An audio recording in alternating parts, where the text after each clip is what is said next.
Bismillahirrahmanirrahim. Assalamualaikum warahmatullahi wabarakatuh. Sekuntum umul kitab al-Fatihah.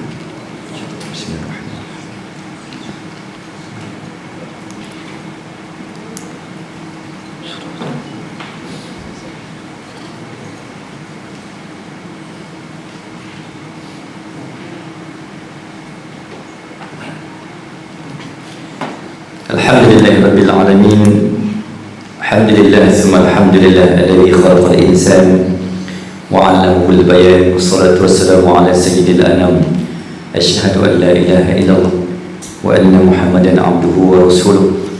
Allahumma salli ala sayyidina Muhammadin al-fatih lima ughliqa wal khatim lima sabaqa nasiril haqq bil haqq wal hadi ila siratal mustaqim wa ala alihi wa sahbihi haqqa qadri wa miqdaril azim wa ala alihi wa sahbihi ajma'in.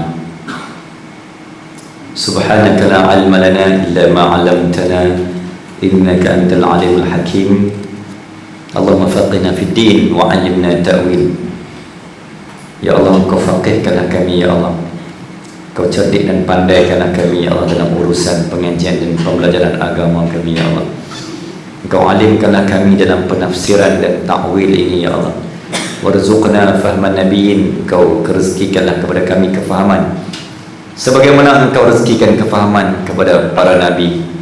Wa ilhamal malaikatil muqarrabin. Kau ilhamkan kebaikan, ketaatan, kesolehan, kezuhudan, kerendahan, kejihadan, kesungguhan, keikhlasan, ketulusan ya Allah, sebagaimana Engkau berikan kepatuhan dan ketaatan kebaikan itu kepada para malaikat-Mu ya Allah. Amin ya rabbal alamin. Alhamdulillah. Sallallahu ala sayyidina Muhammad. Yang saya muliakan insya-Allah pimpinan jawatan kuasa, pengatur, penggerak, penyusun, penjaga, pelindung tanah serendah sekebun bunga yang mudah-mudahan menjadi pintu syurga cawangan dunia di Bandar Baharu Kedah ini. Amin ya rabbal alamin. Mudah-mudahan semua yang ada pada malam ini, syukur Allah Subhanahu wa taala, Allah memandang dengan penuh sayang, Allah menggenggam dengan penuh kecintaan. Tuan-tuan, ibu-ibu yang saya muliakan, para ibu-ibu syurga, anak-anak syurga, ayah-ayah yang saya muliakan, mudah-mudahan juga menjadi asbab pertemuan ini pertemuan yang mengangkat amalan yang dicatat, darjat yang terangkat, munajat yang tidak terhijab, jihad yang akan tercatat, terangkat, tidak terhijab, serta tertulis di hari kiamat. Amin. Alhamdulillah, syukur Allah Subhanahu wa taala, Allah mengizinkan dan Allah menguat dan Allah menggerakkan. La tataharrukul ajsad illa bi'idnil arwah. Nabi sebut tidak akan ada kekuatan anggota tubuh badan manusia melainkan dengan gerakan dan kekuatan ruh. Tuan-tuan, kita menulis dengan tangan, tapi kita menggunakan kekuatan ruh. Tangan kita bergerak, kita menggerakkan tangan, tapi kita menulis dengan tangan. Kita menggerakkan kaki, tapi kita berjalan dengan ruh. Kita memandang dengan mata, tapi kita melihat dengan ruh. Sallallahu alaihi Muhammad. Tuan-tuan, apa yang menyebabkan kita berada di sini adalah bukan jasad. Apa yang menggerakkan saya untuk berada di sini adalah bukan dengan jasad. Kerana kalau kita bergerak dengan jasad, binatang pun hidup dengan jasad. Kalau hidup ni hanya untuk menjaga jasad, jadilah kita seperti Israel, Zionis, laknatullah. Jadilah kita seperti ulaika kal an'am. Jadilah kita seperti binatang. Binatang hidup dia hanya untuk jasad. Binatang hidupnya hanya untuk menjaga makanan, fizikal, material semata-mata. Tapi tuan-tuan dan puan-puan, Allah ciptakan, laqad khalaqnal insana fi ahsani taqwim. Dan sesungguhnya diciptakan manusia itu dengan the best creation, sebaik-baik kejadian dan penciptaan. Maksudnya ada satu nilai tambah yang membezakan kita dengan makhluk lain, dan kita ada beza yang menambahkan nilai kita dengan manusia lain, iaitu kita ada ruh. dan roh tu kena bagi makan. Tuan-tuan, jasad manusia ni terbina dan tertegak dengan terpasak dengan 3 komponen. Yang pertama, kita ada jasadiah yang paling besar. Jasad perlukan makanan. So apa yang kita makan? Nasi kandang, tarik onek, kuah ikat tepi ya. Segala benda yang kita makan itu makanan bagi jasad. Dan yang kedua, Allah ciptakan kita akal. Komponen yang kedua, makanan bagi akal ialah melihat dan memandang, memikir perkara yang baik. 2. Dan yang ketiga, komponen yang paling dalam yang tak bisa dipegang dan digenggam, iaitulah komponen ruh yang terletak di dalam hati. Tuan-tuan, kalau dilihat pada jasad kita ni, benda yang paling tersembunyi agak-agak apa dia? Jasad anggota badan ni, dalam komponen organ yang paling tersembunyi adalah hati. Allah buka, Allah tarik, Allah angkat, Allah selak, tutup pula dengan tulang, isi jantung, tutup lagi di celahan jantung. So maksudnya hati ni benda yang paling sulit tempat tinggal dan tempat letak. Sebab apa Allah letak hati kita tidak di tangan? Kenapa tak letak di bawah kulit?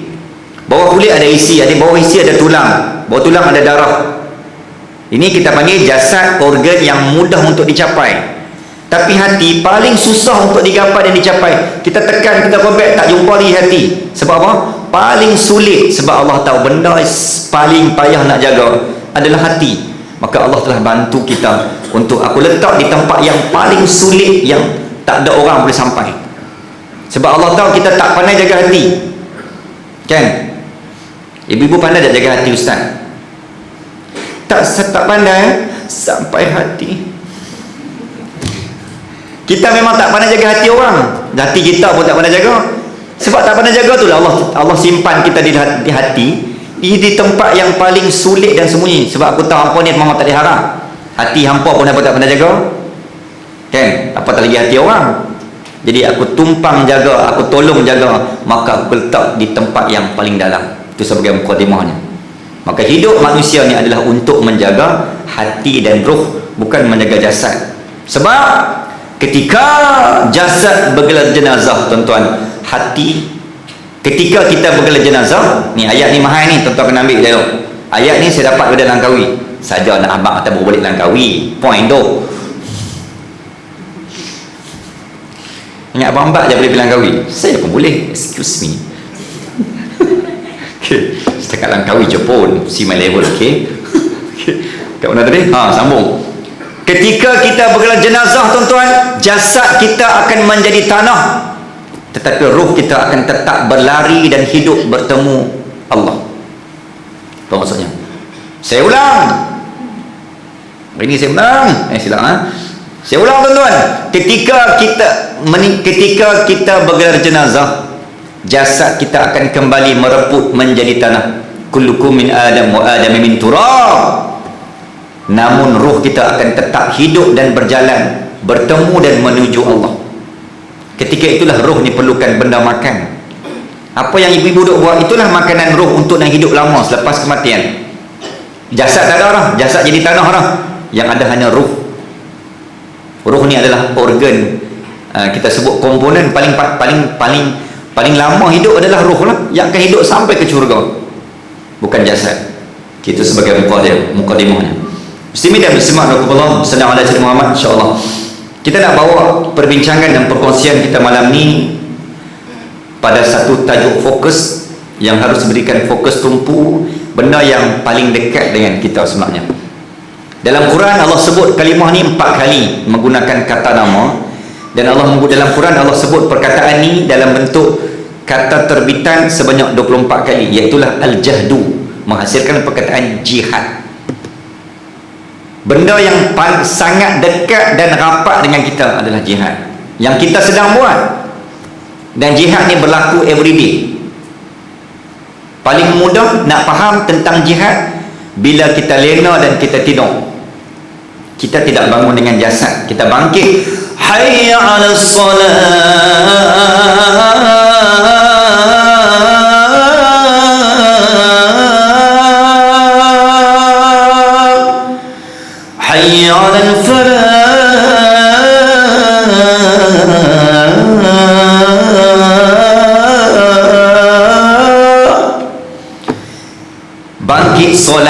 berjaya, bangkit berjaya, solat bangkit solat sampai berjaya, bangkit berjaya sampai hampa jangan tinggal solat. Nak bangkit solat sampai berjaya tuan-tuan, bukan dengan jasad, bangkit dengan ruh, dengan kekuatan yang ada, sebab kita sedang diselimuti, kita sedang ditiduri, kita sedang dilingkari oleh iblis intonic, syaitan intonic, jin intonic. Bila tidur nak bangkit subuh tu, that is our first jihad. Sebelum cerita Palestin, jihad atas katil dulu, yang tu dulu. Maka cerita tentang Sallallahu Alaihi Wasallam tu sudah cerita lah, hancur Zionis, Israel. Pak Long mana program solidarity, pegang dengan Israel, mana Yahudi, mana muka ni kalau toreh tu pulang darah ha. Ni pakcik sabar buat tarik nafas. Ni nak tanya Ustaz, ni pakcik subuh tadi pukul apa? Pukul 8 lah. Kalau setakat pukul 8 subuh Pak Long, hang tu sudah sembang bab Yahudi. Jihad atas katil hang dah terhijab dah. Mak Yahudi tak mati, kita nak tembak Yahudi macam mana? Yahudi atas katil tak tertembak. So settle down Yahudi atas katil dulu, baru sembang bab jihad di luar. Ni saya pesan kepada saya tuan-tuan. Sallallahu Alaihi Wasallam. Okay. So cerita kita tentang adalah al-jahdu ataupun jihad yang Allah sebut 4 kali kata nama dalam Quran dan 24 kali kata terbitan. Maksudnya kata terbitan ni kata yang menzahirkan penggunaan jihad dalam banyak berapa situasi dan tempat. Tuan-tuan, Allah sallallahu alaihi wasallam, walladzina amanu walladzina hajaru wa jahadu fi sabilillah. Cerita tentang jihad antara ayat dalam surah Al-Baqarah pun Allah sebut walladzina amanu walladzina hajaru walladzina jahadu. Allah gabung dan Allah cantum alladzina amanu, orang yang nak berjihad tu, yang pertama syarat dia mesti iman. Iman itu apa? Iman itu cinta, iman itu rasa. Sallallahu Alaihi Wasallam. Kita yang pertama, bila dah ada iman, bila dah ada cinta, bila dah rasa, baru hang boleh follow. Tuan-tuan, orang follow kita sebab apa? Sebab dia tertarik pada cinta. Mungkin cinta perkataan, cinta pada perbuatan, cinta pada perasaan. Orang jatuh cinta, orang akan follow, orang akan like. Macam-macam like lagi ustaz mana? Tak like. Sampai sini je hubungan kita, okey? Maksudnya tuan-tuan, kita nak meminati dan mengikuti seseorang, mesti cinta dulu. Betul tak? Nak ikut Nabi, nak fattabi'uni yuhibbukumullah. Nampak tak Allah sebut? Fattabi'uni yuhibbukumullah. Dua perkataan, ikut cinta. Siapa yang ada cinta, confirm dia akan follow. If you want to be my follower, you have to love me first. Wow, gitu. Ayat mahal tu. So cinta itu adalah satu pintu untuk ikut. Kita tak akan boleh ikut orang tuan-tuan kalau kita takkan ada perasaan cinta pada dia. Betul tak? Maka nak jihad, Allah ulang perkataan alladzina amanu. Nak jihad, nak hijrah, hang mesti ada iman dulu. Iman itulah cinta. Sallallahu Alaihi Wasallam. Orang yang ada cinta, yang lama terasa sekejap. Orang yang ada cinta, yang berat terasa ringan. Orang yang ada cinta, yang jauh terasa dekat. Tuan-tuan, 75 tahun pergi Al-Qassam, berjuang mempertahankan Al-Aqsa dengan darah dan air mata, tulang belulang. Kita nampak teruk tu, mereka nampak tak ada apa. Sebab apa? Because of love. Kami menjaga Aqsa dengan cinta, kami menjaga Palestin dengan cinta, maka yang berat terasa ringan. Darah kami ni tak ada apa lah, takkan nak jaga Aqsa tu. Sebab tu anak-anak muda Palestin, dia pegang batu, dia tengok Israel. Ingat, kita tengok polis tengah seluar lah, tengoklah polis terfilat je pun. Tak kan? Polis tunduk. Baru polis. Macam mana nak berjuang Palestin kan? Sallallahu Alaihi Wasallam. Tuan-tuan, ibu dan ayah ya. Jadi anak muda dia tengok Israel, dia tengok Zionis, dia tengok musuh-musuh Islam di bumi Palestin. Depa tak rasa apa. Sebab apa? Syahid tetap syahid, mati tetap mati, alang-alang mati, biar aku mati tengah pegang batu. Biar alang-alang mati, biar aku mati sedepa dan sehasta, seinci dengan Al-Aqsa. Biar aku mati dalam keadaan aku sedang memperjuangkan Islam.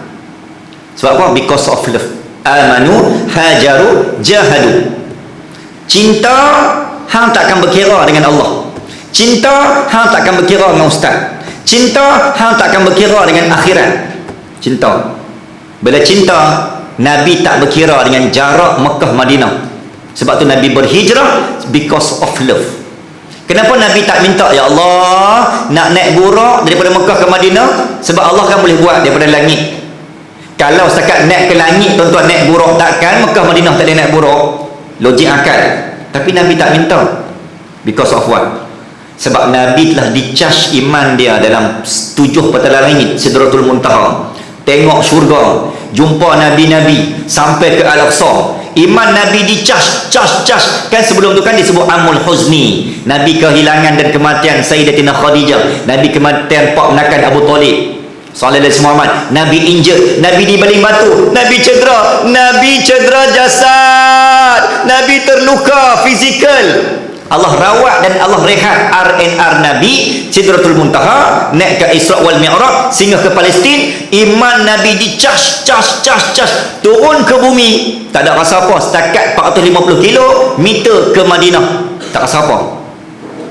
Sebab tu kita kena pergi 3 tempat. Nabi sebut la tasyaddu rihal. Nabi sebut jangan kamu bersusah payah untuk pergi tempat lain kecuali illa kecuali kepada ila thalathah masajid. Hampa kena banyak bersusah payah nak pergi banyak tempat, sehingga kan hampa tak pergi bersusah payah untuk pergi ke 3 tempat ni. Satu, Masjidil Haram, Masjid Nabawi, Masjid Al-Aqsa. Sebab apa? Cas fitrah kemanusiaan pergi Mekah, cas fitrah keimanan Madinah, cas fitrah kejihadan Aqsa. 3 masjid ni utama dunia, hampa kena pergi selagi mampu. 2 ni kita boleh pergi. Aqsa memang Allah tak izin lagi lah buat masa ni. Cinta sallallahu alaihi Muhammad, imanmu dan jihadmu, 3 ni mesti dicas, baru boleh bangkit subuh berjemaah. Ni saya sebut kat saya, tuan-tuan, sallallahu alaihi Muhammad. Okey, tuan-tuan, tu sebagai mukadimah 45 minit, isi 15 minit habis. Okey, tuan-tuan, insya-Allah dalam hidup kita ni ada benda yang boleh menyebabkan kita terangkat darjat kemuliaan. Sallallahu alaihi Muhammad. Ada benda yang saya ulang, ada benda yang boleh mengikat dan mengangkat kedudukan, posisi, situation, condition, location and distance antara kita dengan Allah. Antaranya apa, tuan-tuan? Sallallahu alaihi Muhammad. Yang pertama adalah inna akramakum indallahi atqakum. Benda pertama yang boleh mendekat jarak, kontak rapat kita dengan Allah dengan takwa. Takwa ni dalam bahasa mudah kita nak faham kata apa? Hati-hati apa yang kita share. Takwa yang kita sering dengar dalam kalimah, dalam pesanan khutbah kan, ittaqullah ayyuhan nas qusikum wa iyaya bittaqwallah. Saya baca khutbah dekat Masjid Hashim Yahya tu, cerita tentang sirah dan sejarah juga lah, dan tentang Ramadan, bulan puasa tak silap saya. Habis khutbah tu, bila aqimus solah, saya letak tongkat, ada seorang abang saf yang keempat daripada depan, takbir, Allahu Akbar. Dia seorang-seorang ni, saya nasib baik boleh mujak, boleh kontrol. Kalau tak boleh kontrol, saya ambil tongkat baling kat kawan tu kat atas mimbar. Dia seorang-seorang ni, orang sebelah kita sampai terangkat je, dia ni siapa ni, ada jin ke apa ni? Dia punya, mungkin dia terlebih baik kot, dia terlebih menghayati. Takbir, Allahu Akbar. Dia seorang-seorang ni, tak ada pasal. Kiri kanan semua dah angkat kaki dah. Habis saya kata tak apa, lagi dia ni saya siap ni. Dan saya kata mesti ada something yang dia boleh react sampai tahap macam tu. Okey, tak apa, saya tahu dia takkan habis kat situ, sebab saya ada beberapa pengalaman lah situasi macam tu kan. Khutbah ni turun mimbar, lepas saya jadi imam solat, habis selesai doa apa semua, habis doa je tuan-tuan, abang tak takbir tadi tu, saya kata takbir, cerita unfinished business. Dia mai, dia peluk, cium dakak ni, teriak macam budak-budak. Saya kata abang, saya tak tanya lagi, saya biarkan dia menghadiahkan tangisan, saya meraihkan tangisan dia. Sallallahu alaihi wasallam. Dia peluk dakak ni, kira peluk dakak rabak lah saya ni, kira saya ni macam rela je. Saya tak apalah, hari ni hari abang, saya serahkan diri. Biasa orang macam orang segak macam tu pun orang mesti kecepatan Saya pun macam rela, dia nak buat apa pun tak apa. Saya pun tak apalah abang, ni hari abang kira halal lah. Jadi 2-3 minit tuan-tuan teriak sungguh-sungguh ni. Sampailah dia dah tenang sikit. Saya nak pangkat apa, abang rasa apa? Bisik kat telinga dia. Tak tahu Ustaz. Tak nak abang. Selama ni abang rasa apa main khutbah? Selama ni saya lena, mengantuk. Ini first time saya teriak kat khutbah. Apa tamu teriak. Rupanya tuan-tuan dia rasa dia bukan orang situ. Sebab tu bila AJK masjid, saya tanya kenal ke abang tadi kan lepas habis tu? Kami tak kenal Ustaz. Saya kata ayat last saya, Allah takdirkan saya khutbah hari ni adalah untuk abang. Hari ni hari abang, saya kata. Allah nak tengok air mata abang, Allah halirkan saya. Allah berikan kekuatan ilham pada saya untuk berkhutbah. Sebab saya khutbah ni tak kerti tengok teks. Jadi tengok teks ni jadi gagap. Jadi tak boleh pakai teks. Jadi bila tak pakai teks, dia from heart. Bila from heart tu, itulah hasil dia. Dia from heart, from my heart to his heart. Daripada hati ke hati. Jadi mungkin dia merasai, saya tak tahu lah, itu anugerah lah. Tu saya kata, sallallahu alaihi Muhammad, hari ni hari abang, hadiah untuk abang, abang dapat merasa. Jadi saya rasa saya hilang penat, saya main daripada joke semata-mata untuk meraihkan Allah angkat abang hari ni di sisi odi. Tuan-tuan muslimin dan muslimat Allah nak beritahu, itulah bukti cinta. Mendengar khutbah dengan cinta, dia merasa, dia terbuka segala rongga. Sallallahu alaihi Muhammad. Tuan-tuan nak beritahu bahawa manusia ni sekeras-keras hati manusia, tapi bila sampai satu punch yang kita boleh pegang jiwa dan hati dia tuan-tuan, yang paling dalam tadi saya kata, dia ayat mata ni tak ada apa bagi dia. Muslimin dan muslimat, nilai itu, nilai kedekatan, dekatnya kita dengan Allah, dengan takwa. Maksudnya apa? Kita berjaya memujuk diri untuk satu, tunaikan perintah Allah, tinggalkan larangan Allah. Takwa ni nak faham mudah, buat apa yang Allah suruh walaupun kita berat, tinggal apa yang Allah larang pun berat juga. Dan yang ketiga tuan-tuan, satu lagi, memujuk diri untuk mencintai apa yang Allah cinta, menyukai apa yang Allah suka. Yang ni yang mujahadah. Apa benda yang Allah suka, aku nak suka. Apa benda yang Allah cinta, aku nak cinta. Tu sallallahu alaihi wasallam. Itu takwa. Benda yang juga boleh mendekat dan merapat diri kita dengan Allah Azza wa Jalla tuan-tuan adalah tahajud. Wa min al-laili fasjud lahu wasabbih hulailan tawilan. Cerita tentang tahajud pada malam 2 Oktober 1187 ketika almarhum Sultan Salahuddin Yusuf Ibnu Najmuddin Al-Ayyubi memimpin batalion perang Hittin, perang salib yang kedua, memenangkan Al-Aqsa. Apa yang Sultan Salahuddin buat tuan-tuan? Ini yang jarang dikaji dan dicari jawapan. Kenapa, apa benda rahsia ni yang dibuat oleh Al-Aqsa, oleh Sultan Sultan Salahuddin Al-Ayyubi, sampai setelah 88 tahun kita kalah, bumi Aqsa dipegang dan dikawal sepenuhnya oleh tentera Rom yang tidak berkiblatkan Allah dan Rasul. 88 tahun, akhirnya datang seorang anak muda baru 20-an tahun memimpin pegang perang. Apa yang Salahuddin buat? Apa yang Sultan Salahuddin buat tuan-tuan? Ini nak faham jihad. Benda yang Sultan Salahuddin buat tuan-tuan sama macam Nabi buat dalam perang Badar. Sebab tu ulama eskatologis ataupun ulama akhir zaman mengatakan perang Aqsa baru ni yang sedang berlangsung ni adalah perang Badar moden ataupun perang Badar 2.0. Apa persamaan dia? Persamaan dia, Sultan Salahuddin Al-Ayyubi buat dan baca doa yang Nabi baca ketika Nabi baca pada malam esok nak perang Badar. Sebab apa? Sebab Nabi tahu kuantiti sikit. Secara teori kita kalah 313. Dan perang tu pula perang pertama tuan-tuan. Nabi tak ada pengalaman perang besar. Hanya 2 ekor unta, 4 ekor kuda. Kita tidak ada artileri dan senjata api yang cukup untuk bertarung dengan 1000 Quraisy. Teori kita kalah atas kertas. Maka nervous Nabi tu berdebar dan bergetar sebab tak ada pengalaman perang. Satu, first touch Nabi pimpin perang. Umur Nabi 54 tahun menghampiri 55 tahun. Rabbi anjizli ma wa'adtani.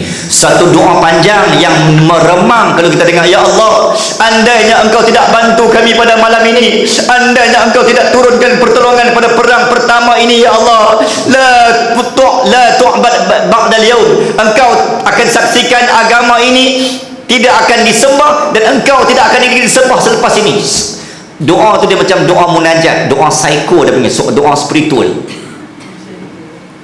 Akhirnya tuan-tuan, Malam tu Nabi cek dari kemah ke kemah sahabat yang bangkit tahajud. Benda yang pertama, benda yang sama Sultan Salahuddin buat, mengecek dan memeriksa tuan-tuan setiap kemah batalion perang, batalion regimen anggota kekuatan yang berada di puncak bukit Syir di Dimash dan berada di puncak nak masuk ke Al-Aqsa, tempat Yerusalem, tempat Hittiniyah, tempat berlakunya perang salib. Sultan Salahuddin Al-Ayyubi sebagai panglima jeneral perang cek dari kemah ke kemah siapa tak bangkit tahajud. Tak ada seorang yang tak bangkit, cuma beza siapa yang bangkit awal dengan lambat. Ringkas cerita, Sultan Salahuddin Al-Ayyubi menyusun barisan perang mengikut siapa yang paling awal bangkit, dia duduk paling depan. Ketika lepas subuh berlakulah serangan pertama. 51 hari tuan-tuan. Hari pertama tuan-tuan, barisan pertama yang menang tu siapa? Hak bangkit paling awal tahajud. Nak bagi tahu tuan-tuan, nilai yang ada pada Brigade Al-Qassam sama macam Sultan Salahuddin. Sultan Salahuddin ada benda yang sama yang ada kekuatan anggota regimen Badar. Sebab tu ulama kata perang Yom Kippur kali ini adalah perang Badar. Sejibit dan sebiji roh dan kekuatan tu sama. Bismillahirrahmanirrahim. Nak Abang Mai kata nilai spiritual adab dan perang dalam Islam ni bukan keleng-keleng, high class. Sebab tu Allah jaga Brigade Al-Qassam tak pernah terkalah. Dah 75 tahun dah. Ni tuan-tuan tahu, Brigade Al-Qassam sendiri, yang tentera Zion ni dia mewakili 10 negara. Brigade Al-Qassam tak ada siapa bantu sebab kita semua tak boleh masuk sempadan.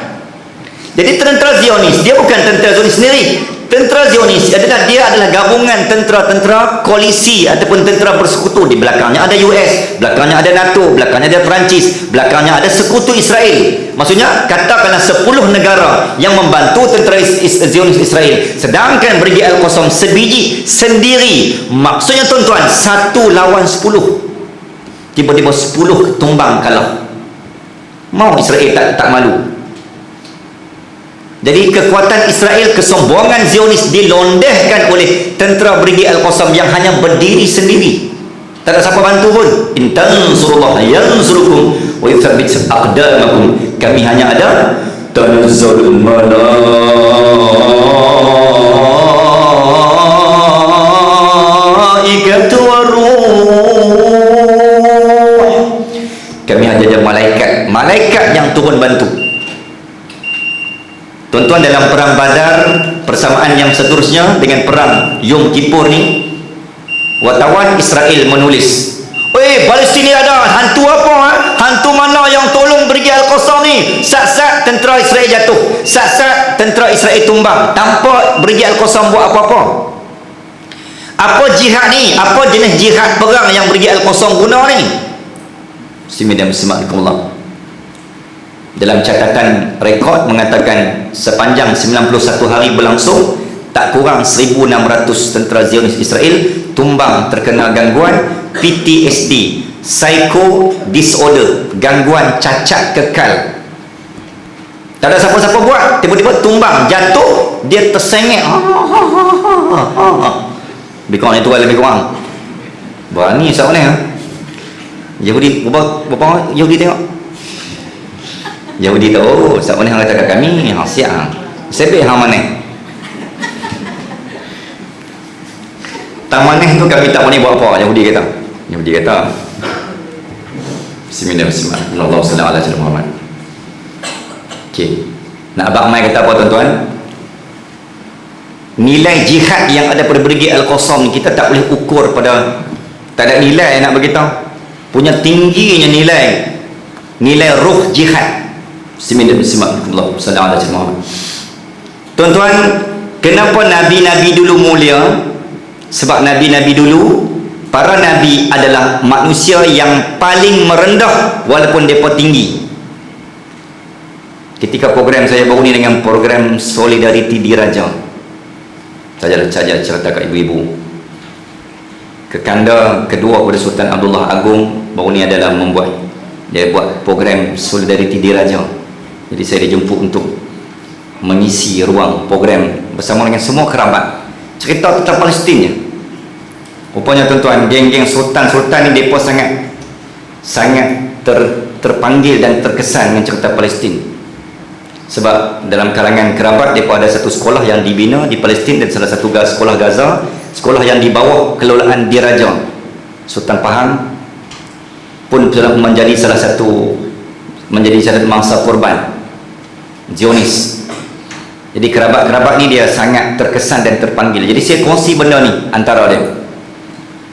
Kenapa Nabi dulu diangkat oleh Allah ke tempat yang paling tinggi dalam Isra wal Mi'raj? Sebab Nabi paling merendah. Dan kenapa sultan-sultan diangkat darjatnya? Sebab sultan-sultan memiliki hati yang sangat merendah depan Allah Azza wa Jalla. Ketika saya program dengan sultan-sultan kerabat baru ni, tuan-tuan, anak-anak raja, ada yang saya kuliah ni, ada yang duduk di bawah kan? Nilai yang sangat tinggi yang saya belajar.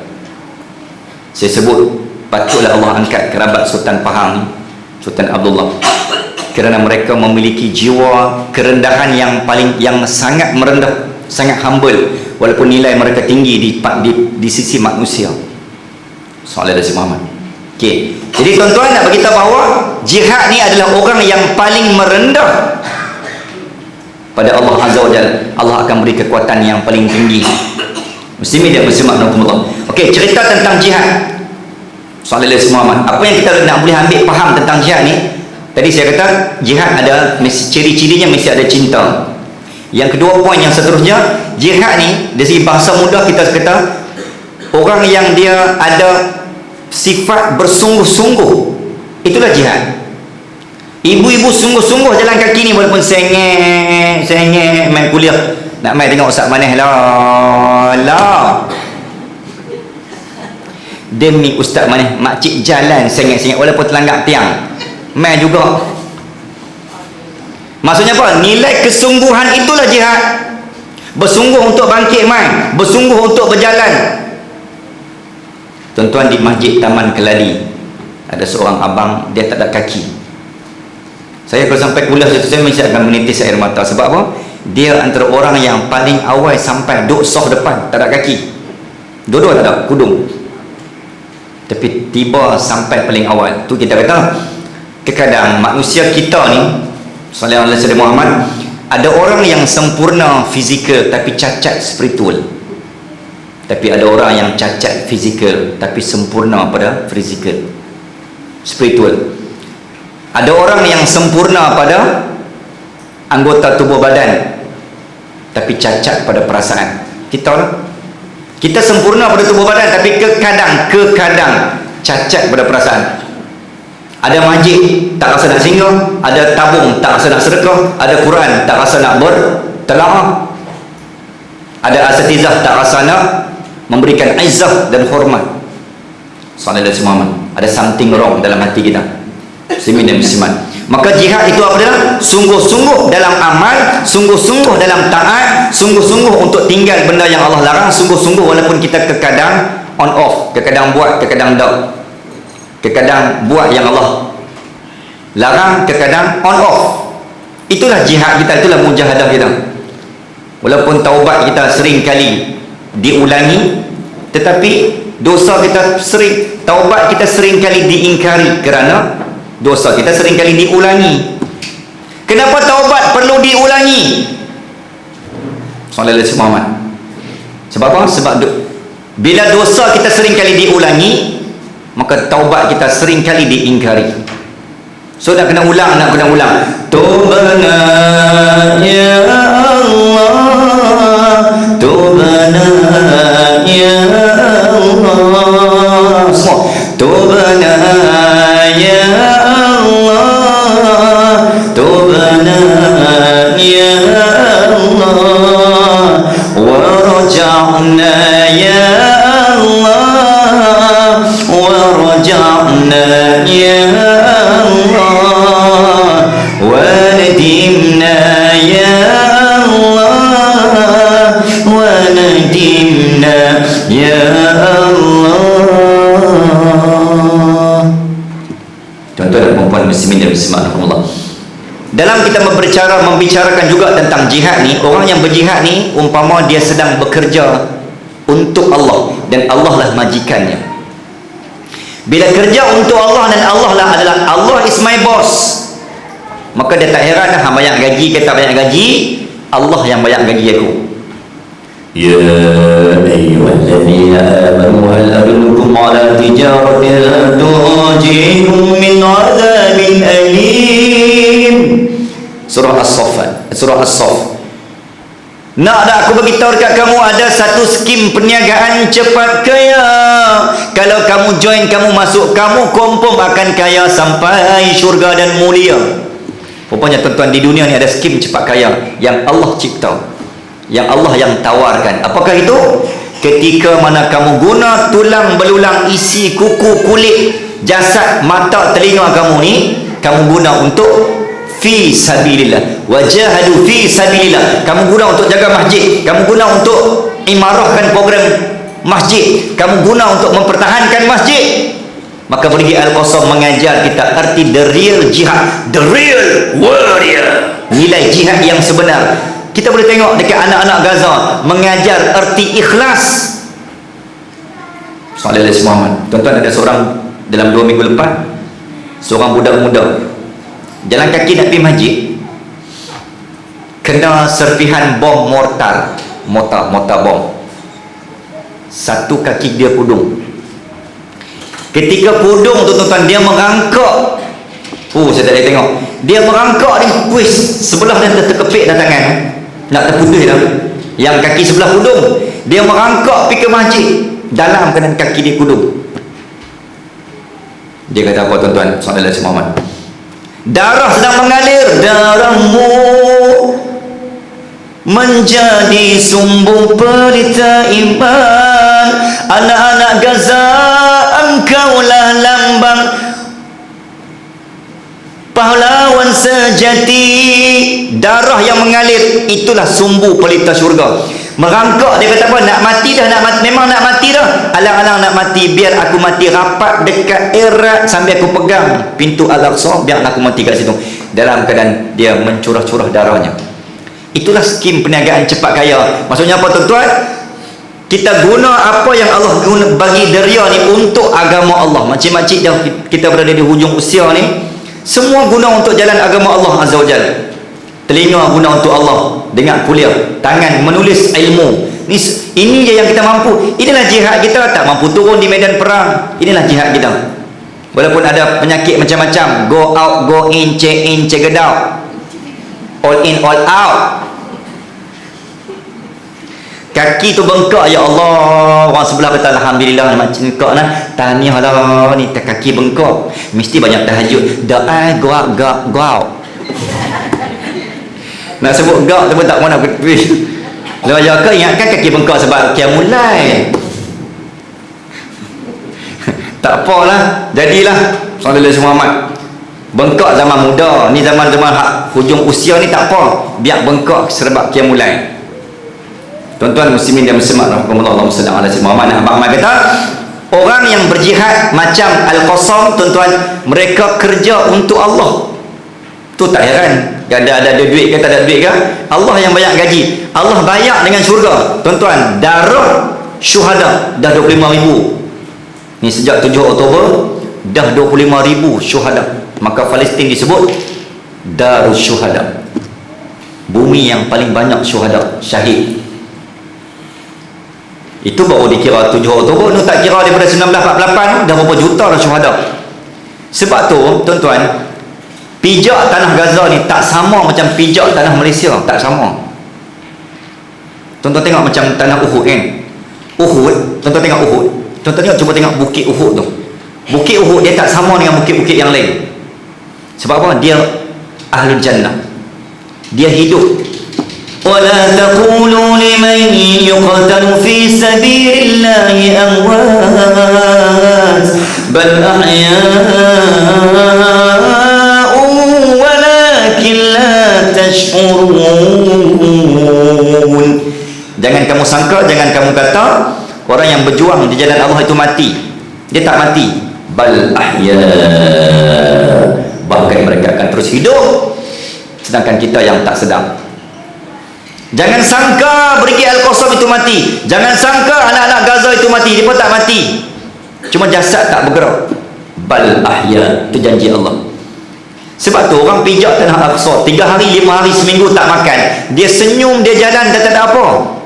Sebab apa tuan-tuan? Sebab mereka pijak tanah yang alladzi barakna hawlahu linuriyahu min ayatina innahu was-sami'ul basir. Mereka pijak tanah yang malaikat pijak. Mereka pijak tanah yang Nabi pijak. Kaki mereka tuan-tuan bercantum dengan tapak kaki Nabi. Berkatnya bumi Gaza ni, sebab tu mereka kuat. Sebab tu tuan-tuan, tanah yang berkat, jasad kuat. Rezeki yang berkat, jasad sihat. Masjid yang berkat, hubungan jemaah rapat. Pusat komplek yang berkat, hubungan seperti adik-beradik yang rapat walaupun kita tak ada pertalian darah. Itu tanda berkat. Hubungan dekat, hubungan rapat walaupun kita jauh. Maka tanah Gaza, tanah yang berkat. Sebab tu mereka kuat. Tak makan, tak kisah, tak heran. Sebab kami makan disebabkan ni doa-doa kita, doa nazilah, doa pondok nazilah, doa wahdah yang kita hantar. Itulah makanan mereka tuan-tuan.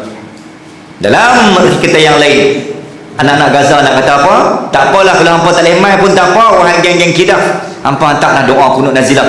Nazilah kalian adalah sumbu pelita, dan nazilah kalian, kunut nazilah kalian adalah tulang yang menguatkan tulang kami. Muslimin dan muslimat rahimakumullah. Maka orang yang jihad adalah orang yang kerja untuk Allah dan menganggap Allah itu majikan.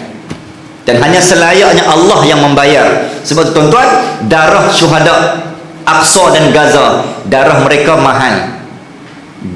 Darah diguna pakai untuk jaga masjid, darah diguna pakai untuk syahid.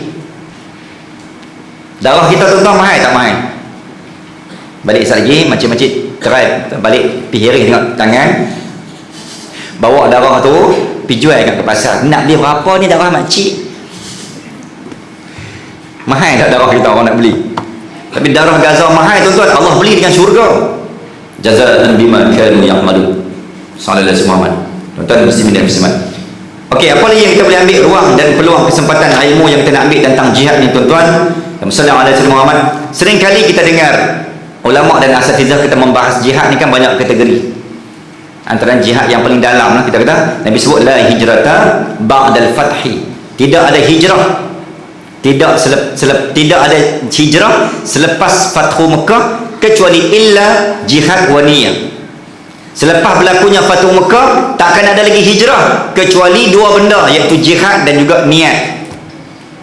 Sebab tu Imam An-Nawawi, Imam Muslim, dalam hadis riwayat Imam Muslim mengatakan bahawa hidup kita ni akan menjadi mati munafik kalau langsung tidak ada niat untuk berjihad. Walaupun tak boleh pergi ke Al-Aqsa, tak boleh pergi ke Gaza, setiap hari bangkit, ya Allah, sahaja aku berjihad untuk menjuang mempertahankan agamamu kerana-Mu ya Allah. Sahaja aku mengimarahkan kidaf kerana-Mu ya Allah. Niat jihad. Sahaja aku meramaikan majlis ilmu kerana-Mu ya Allah. Kerana aku menyampaikan ilmu kerana-Mu ya Allah. Kerana sahaja aku merakam untuk menyebar luaskan ilmu kerana-Mu ya Allah. Niat jihad. Ustaz-ustaz pun sama juga. Sahaja aku meredah highway dengan kelajuan tak kurang 220 km sejam. Tersebut pula. Jangan beritahu kat orang tau. Itu kelajuan saya. Ustaz-ustaz pun dah pati buat kereta plan. Sebab dia kira kalau meninggal dia kira dekat dengan syahid dah kot. Mudah-mudahan kelajuan syahid ni. Bismillahirrahmanirrahim. Sallallahu alaihi wasallam. Kita doakan perjalanan pulang saya balik tadi dengan selamat. Amin. Kalau jadi apa-apa mudah-mudahan syahid dianggap sebagai jihad di jalan Allah Azza wa Jalla. Bismillahirrahmanirrahim. Alhamdulillah sallallahu alaihi wasallam. Okey. Jihad nafsu, jihad ilmu. Ni kita, apa yang kita ada sekarang jihad ilmu lah. Kita bukan jihad di maidanil harb, jihad di medan perang. Itu kita mungkin kita tak layak. Bukan tak layak, kita tak sampai level, Allah tak pilih kita. Jadi Allah tak apalah, Allah kata jihad, makcik berjalan pada bilik nak main ke sini pun kira kemas dah tu. Tu pun malaikat tak nak bayar dah, tak nak tulis dah, jadilah. Itulah jihad kita yang termampu. Muslimin dan muslimat Allah, 2 tahun lepas 2021 ada dalam paper, ada seorang pakcik tu dia meninggal ketika ambil wuduk di Masjid Taman Selasih. Bila masuk berita, orang tanya, Pak Cik ni buat apa ni sampai mati tengah ambil wuduk? Ada dalam berita 2021 kan, lepas kita awal selepas boleh rentas 2021, Sallallahu Alaihi Muhammad dia pergi masjid, meninggal ketika ambil wuduk di tempat wuduk. Jadi orang tanya lah, makcik ni Pak cerita asal makcik ni, arwah pakcik ni buat apa ni? Sajalah aku nak ambil qudwah hasanah kan. Pakcik hang ni tak tahu nak pak lah, nak cerita tu.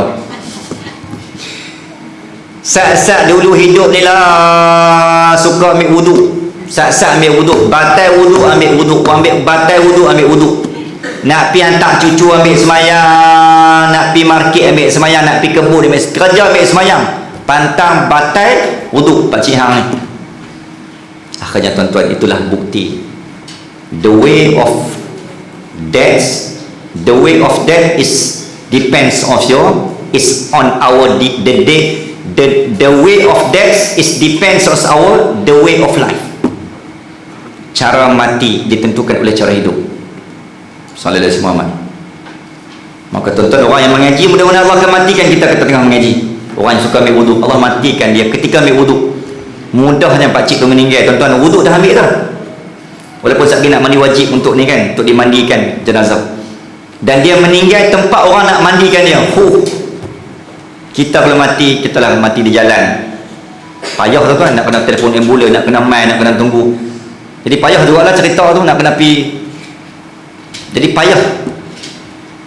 Tapi Pak Long tu meninggal, Sallallahu Alaihi Muhammad, di tempat wuduk. Dia hanya orang main angkat stretcher, mandi terus. Ketika orang yang ketika mati memudahkan orang, ketika hidup mesti dia mudahkan orang. So belajar untuk memudahkan urusan orang, supaya Allah memudahkan urusan kita pada orang ketika kita mati. Mudah-mudahan macam tu. Saya doa macam tu, ya Allah, janganlah engkau buat aku ni susahkan orang ketika matiku. Ini antara doa yang kita boleh minta hari-hari. Bismillahirrahmanirrahim. Okay, sikit lagi. Kita sampai ke apa ni? Sampai tertarik siang? Ada tertarik? Okey, muslimin dan muslimat rahimakumullah, Allahumma shalli ala Muhammad. Lama tak main, nak bermanja lah sikit.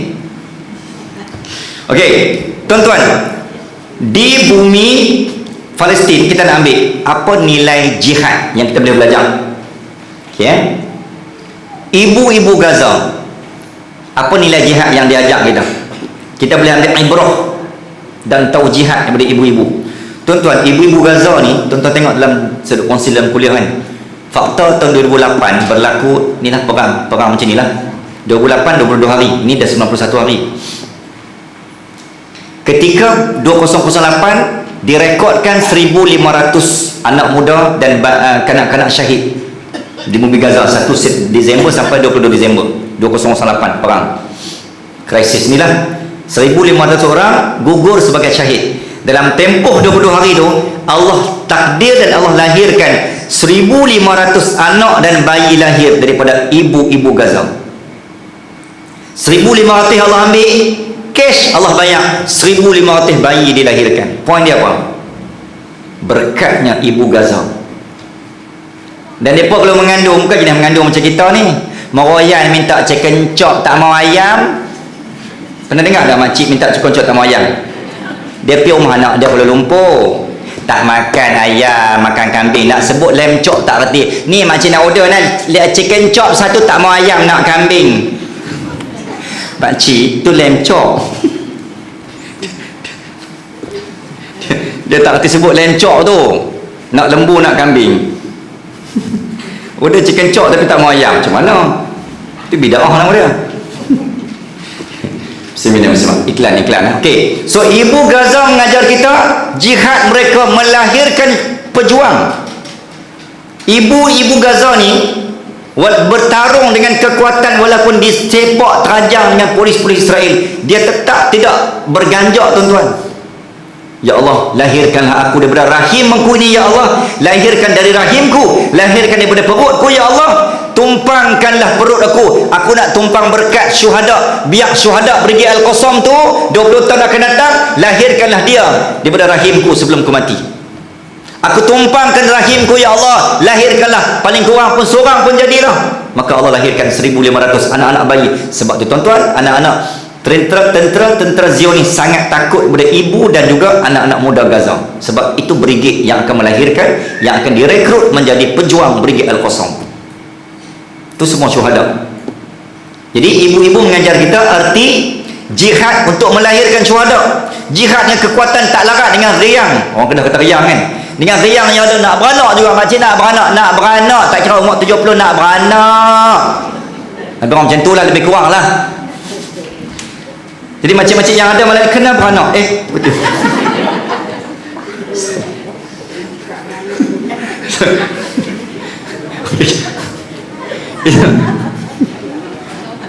itu bukan perli, itu semangat sebenarnya bagi motivasi. Okey, selingan. Okey, lahirkan pejuang sallallahu alaihi wasallam. Okey, anak-anak Gaza tuan-tuan, mereka jihad yang mereka ada, walaupun bayi, walaupun kanak-kanak 9 tahun 8 tahun, dia tetap nak perjuangkan mempertahankan masjid. Jadi anak-anak kita yang adik-adik Kedah ni, itulah ibrah dan itulah kedua yang kita boleh belajar daripada anak-anak Gaza. Umur 9 tahun apa jaga masjid sampai mati tu. Ada tak anak-anak kita pi masjid sampai mati, jaga masjid sampai berdarah, jaga masjid sampai kudung tangan? Tak sampai level tu. Saya pun sama lah. Kadang malu nak cerita about Palestin sebab kita tak sampai level tu. Hanya cukup sekadar kita merangsang motivasi dan semangat orang, walaupun kita pun tak sampai level tu. Tak ada lah.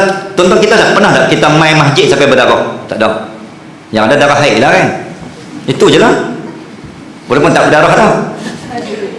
Maksud saya, kita tak pernah AJK masjid sekalipun, dia tak pernah jaga masjid sampai kudung tangan. Walaupun jaga masjid, bagus dah.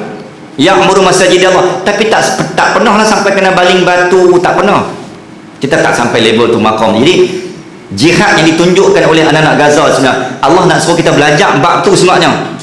Palestin ni dia membuka minda tuan-tuan. Kita macam kita kena gali banyak benda, aku kena study bab Palestin ni. Bukan hanya tahu berapa orang syahid, kita kena tahu banyak benda yang Allah sedang ajar kita. Kuliah sedang diajar oleh Brigade Al-Qassam. Setiap episod peperangan adalah satu ilmu untuk kita. Apa benda yang Brigade Al-Qassam buat? Dia buat apa semalam? Dia baca apa semalam? Itu nilai yang kita nak belajar sebabnya. Tuan-tuan muslimin dan muslimat, sallallahu alaihi Muhammad. Jihad yang seterusnya yang ada pada Palestin tuan-tuan, saya nak kaitkan jihad mereka menjaga tanah air, hubbul watan minal iman. Dan anak-anak Gaza tuan-tuan sama seperti Ashabul Kahfi. Pula saya Ashabul Kahfi, pemuda Al-Kahfi tuan-tuan, yang kompom beriman. Saya ulang, kompom dan pasti beriman. Innahum fityatun amanu bi rabbihim wa zidnahum huda. Mereka diasak dan dipasak, diarah dan dikerah untuk meninggalkan agamamu oleh raja di Kanias, raja yang zalim tapi tetap dengan pendirian. Biar berdentum guruh di langit, biar bergelora ombak di lautan, tinggal agama tidak sekali. Jadi apa pun makcik tetap duduk kat Kedah ni. Tu Biar macam tu lah nampak mai kata. Jadi tuan-tuan muslimin dan muslimat Allah, anak-anak Gaza walaupun dipaksa macam-macam oleh brigade tentera Zionis, dia pun tetap tak keluar. Walaupun dia apa? Gaza Utara dihalau turun ke selatan, kami takkan berganjak walau seinci. Ini tanah kami. Tuan-tuan, ini benda yang kita tak boleh ni ya. Tak boleh lawan lah. Tu macam kata tadi, kita nak lawan Yahudi, jumpa polis pun lari. Polis yang kata, aku bukan Yahudi, aku polis Malaysia. Hang lari siapa? Tuan-tuan dan puan muslimin dan muslimat. Okey. Namun dalam keenakan dan kelazatan kita sembang tentang jihad, ada satu contoh jihad yang terhijab. Baru masuk tajuk. Bukanlah saya tajuk tu hanya kita kata aksesori kan. Rupanya tuan-tuan, ada jihad yang terhijab, jihad yang tersangkut, yang menyebabkan Allah tak angkat. Dalam perang Uhud, mungkin tuan-tuan pernah dengar, mungkin asatizah kita pernah kongsi, ada satu sahabat Nabi namanya Quzman ataupun Quzman. Dia turun berperang dalam 700 orang syuhada, 700 orang tentera Uhud berlawan dengan 3000 Quraisy di medan Uhud. Madinatul Munawwarah. Dalam 700 orang tu, seorang mati namanya Quzman. Ketika Quzman mati, tuan-tuan, sahabat-sahabat ni berbangga, "Oi, bagilah di-viralkan nama dia. Oi, bagilah Quzman ni mati syahid. Masya-Allah, duduk dengan Nabi dah nanti." Tiba-tiba Nabi kata, Quzman itu tidak diangkat dan tidak dianggap mati syahid walaupun dia berjuang dengan Nabi. Dia pegang pedang, dia tembak, dia bunuh Quraisy dalam Uhud, medan Uhud. Tapi mati dia bukan mati syahid. Sebab something wrong somewhere. Rupanya tuan-tuan, ketika dia berjuang, betul dah, cantik dah. Permulaan tu cantik, dia bunuh Quraisy semua lawan. Ting ting ting ting ting ting ting ting ting. Berlawan. Bila berlawan tuan-tuan, ketika dia rebah, darah dia mencurah-curah.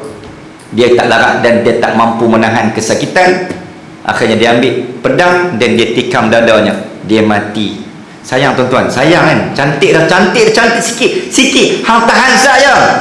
Saya malaikat Israel main, dia cabut nyawa, habis clear dah, settle, confirm dah, biar dia hisap. Tapi Allah uji dia, tuan-tuan. Kita tak nak cakap besar juga sebab kita tak berada di situasi dia, dan kita pun tak tahu how high, how ill, betapa sakitnya dia. Makanya tuan-tuan, dia ambil pedang, dia bunuh, dan Nabi kata dia mati bunuh diri, bukan mati berjuang. Walaupun memang dia berjuang, sebab ending, Allah melihat kepada ending. Tuan-tuan dan puan-puan muslimin dan bersama ibu-ibu dan ayah-ayah, Sayyidina Umar Al-Khattab adalah manusia yang paling dibenci, manusia yang paling bengis, zalim, jahat. Apa benda yang dia tak buatkan Nabi, sampai pernah macam ni dengan Nabi. Starting dia, apa ending Sayyidina Umar? Assalamualaikum ya Umar ibn al-Khattab. Assalamualaikum, assalamualaikum ya Umar. Assalamualaikum ya Sayyidina Umar al-Khattab. Assalamualaikum ya Amirul Mu'minin. Kita bagi salam, selepas bagi salam dekat Nabi dan juga Sayyidina Abu Bakar. Pada starting dia punya benci kat Nabi, ending dia duduk sebelah Nabi. Sebab tu kita kalau benci, kecam orang, berpada-pada. Esok mungkin dia yang akan memandikan jasad hang, dan dia yang akan dikuburkan sebelah kubur hang. Bercinta berpada-pada, membenci pun berpada-pada. Sebab kawan boleh jadi lawan, lawan boleh jadi kawan. So berpada-pada, kawal emosi. Sebab tu kita menghentam, kita kritik, kita tegur orang dalam FB, betul, itu jihad, betul. Tapi Allah kata, ingat tak, Nabi pernah ditegur oleh Sayyidina Umar, Sayyidina Ali. Sayyidina Ali nak tikam pedang seorang Quraisy. Quraisy tu dia bunuh sahabat lain. Dia tikam dan dia ludah pula muka sahabat. Sayyidina Ali tengok, kenapa hang kecil? Dia pegang pedang, sallallahu alaihi Muhammad. Sayyidina Ali nak bunuh dia, tuan-tuan. Nabi kata, hang bunuh Quraisy ni sebab hang nak mempertahankan agama Syiah, atau hang marah dendam sebab dia ludah sahabat tadi? Sayyidina Ali kata, aku marah sebab dia ludah. Maksudnya hang bunuh sebab marah, bukan sebab berjuang. Maka Nabi suruh tinggal, pergi ambil wuduk dulu, tinggal walaupun boleh bunuh. Nabi suruh Sayyidina Ali lepaskan pedang, lepaskan musuh tu, hang pergi ambil wuduk, istighfar dulu. Saat lagi main balik, dah clear dendam marah tu, baru berjuang, baru dikira syahid. Tu adab perang. Maksudnya tuan-tuan, kita nak kritik, nak tegur orang di FB, berpada-pada. Sebab kita tegur bukan sebab jihad, tegur kita bukan sebab syiar, tegur kita bukan sebab sayang, tapi sebab benci dan dendam. Allah tak kira sebagai jihad. Takut jadi macam tadi lah, Quzman mati tapi masuk neraka. Dia tu terus duduk dengan Nabi, duduk dengan Nabi pun masuk neraka, tuan-tuan. Ui, apa tadi kita yang tak duduk dengan Nabi ni? So kita ni yang jangan bajet baik, jangan bajet bagus walaupun kita duduk dengan ustaz sallallahu alaihi Muhammad. Maksudnya jangan memandang orang seperti tidak ada masa depan untuk dia jadi baik, walaupun memang dia buat salah, betul. Sayyidina Umar, siapa sangka tuan-tuan, dia akan duduk sebelah Nabi walaupun kisah silam dia penuh dengan hitam. Muslimin dan muslimat, itu nilai jihad. Maksudnya tahan perasaan dendam dan marah bila engkau menegur dan mengkritik, itu jihad kita. Ya Allah, jadikan teguran aku ni teguran yang jihad, bukan dendam, bukan marah, bukan benci sesama umat. Doa pada kita, tuan-tuan. Sebab tu sebelum nak kritik, istighfar dulu. Sebelum nak tak apa-apa, ya Allah, Ambil wuduk dulu. Itu yang paling ni lah kita katakan, paling dalam lah sikit kita kata. Semoga kata-kata aku ni sebab wuduk dan istighfar aku sampai tu ke hati dia, dan bukan sebab dendam tapi sebab sayang. Muslimin dan muslimat Allah. Okey, so Khuzman tadi mengajar kita, rupanya buat baik pun belum tentu diangkat Allah Azza wa Jalla. Permulaannya cantik, ending dia ada slack sikit. Muslimin dan muslimat Allah sallallahu alaihi wasallam. Jadi yang terakhirnya sebagai penutupnya, maka perang Badar tadi, perang Uhud tadi mengajar kita, rupanya ada nilai yang Allah angkat. Tuan-tuan dan puan-puan, kenapa Palestin belum menang? Sebab mungkin ada jihad yang terhijab, mungkin ada munajat yang belum tersingkap, mungkin ada doa yang tersangkut, mungkin ada tahajud kita yang tak sampai di bumi Gaza, mungkin ada dosa kita yang belum Allah ampun, dan belum masih ada doa kita yang belum Allah angkat. Kita tak bersungguh dalam berjuang.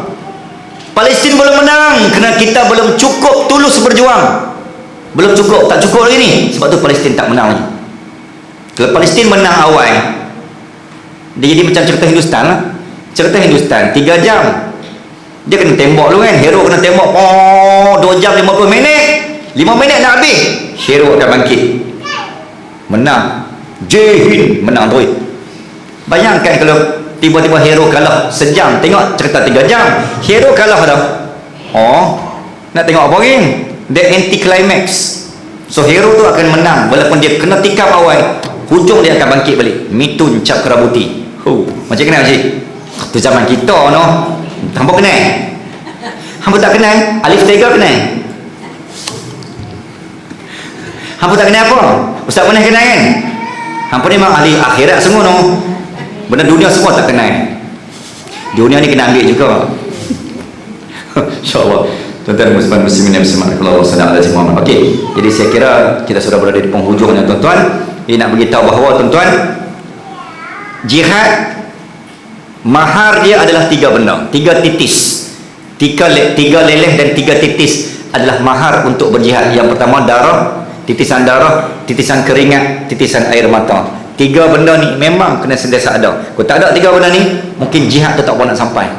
Titisan darah yang Nabi bagi, titisan air mata yang Nabi beri, dan titisan keringat yang Nabi bagi dan hargai sallallahu alaihi wasallam. Mengajar kita itulah nilai jihad, agar jihad kita yang tak jihad kita tidak terhijab, tetapi jihad kita tersingkap dan terangkat. Yang tu yang kita nak. Mudah-mudahan doa kita ni, munajat kita ni munajat yang sampai, tercatat, terangkat, bukan terhijab, sallallahu alaihi wasallam, sehingga mampu menyantum dan mencantum dan menggabung semua kekuatan umat bangsa 1.8 bilion umat manusia. Akhirnya Gaza akan dimenangkan apabila munajat dan jihad kita terangkat, bukan terhijab. Jadi saya kira sekadar itu sahaja yang dapat dikongsikan buat masa ini. Terima kasih banyak atas ruang, atas jemputan. Terima kasih.